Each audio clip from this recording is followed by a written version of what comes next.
Magandang araw mga kagabay. Ngayon po July 14, 2026, araw po ng Martes.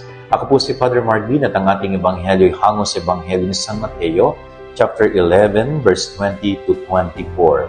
Maririnig po natin sa ating ebanghelyo na medyo disappointed ang Panginoon. Kanino, Father? Sa mga taong pinagpakitaan niya ng mga milagro, mga kahangahangang bagay, nangaral siya, pero itong mga tao na ito ay hindi po nagbago sa kanilang buhay. Doon po disappointed ang ating Panginoon.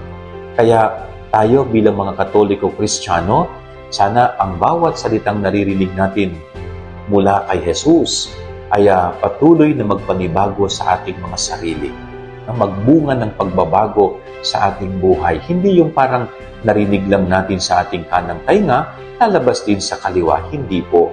Ang nais ng Panginoon, magkaroon ng positive effect ang lahat ng kanyang mga itinuturong mabuting aral sa atin.